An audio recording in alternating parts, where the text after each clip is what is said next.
Hello, friends. I am Chevee. Welcome to my shed. How are you doing today? I'm doing great. Thank you for those who answered me yesterday. I'm great-ish. I made a huge mistake. I just ate a piece of pretzel crust pizza from Little Caesars and I didn't bring a drink. This is not a review of pretzel crust pizza, but if you like pizza, don't eat pretzel crust pizza. If you like salt and cheese, get it. That being said, I do believe that Little Caesars Pizza Portal is the greatest invention of the 21st century. Fully believe that. If you don't know what it is, you can order your pizza online. They tell you when it's ready. You walk in the store, you punch in a code, and you leave. And it's the best because you don't have to talk to anybody or do anything. Okay, regardless. Yesterday I told you I was starting over. I did. I did and I didn't. I was being a little extreme yesterday with myself, with Scott, my mentor, with you, about the story that I'm trying to tell, the book that I want to write. I'm being a little over dramatic about it because it is, it is extremely challenging. If you've never tried to tell a story before, it might feel simple to do.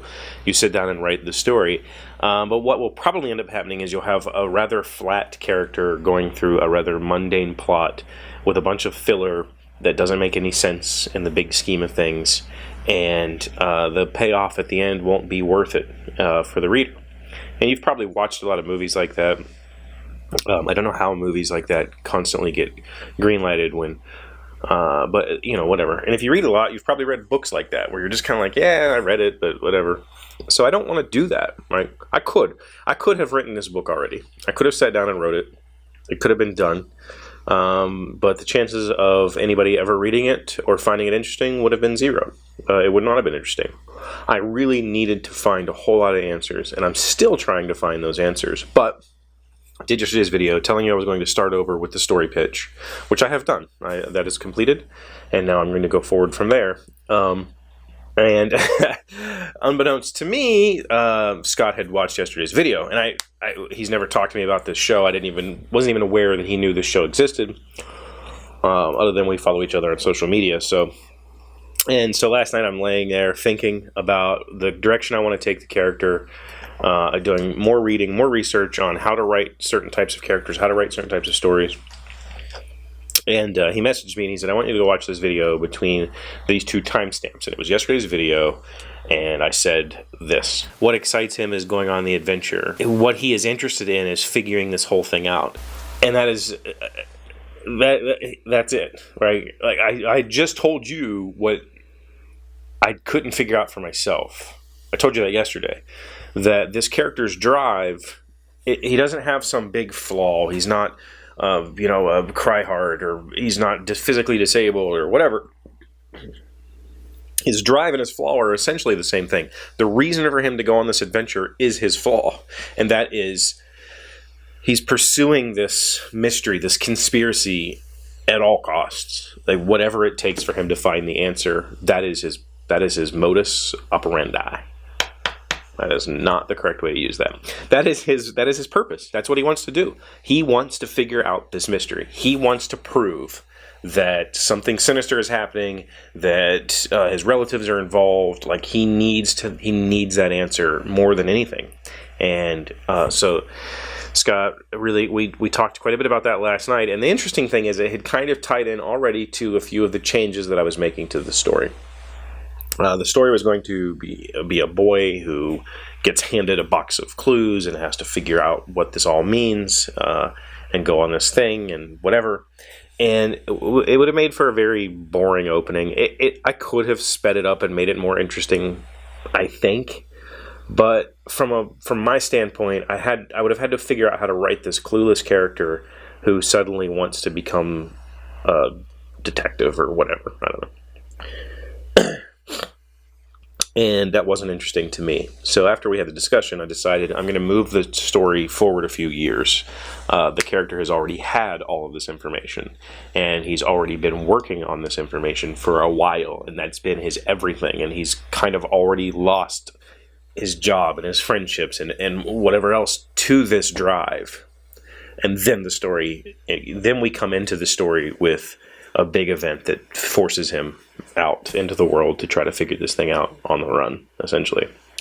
And so that is a much more interesting story for me to tell. So it's something that I can invest in more. Whereas before, I was trying to invest in inventing this traditional character flaw, love arc or whatever.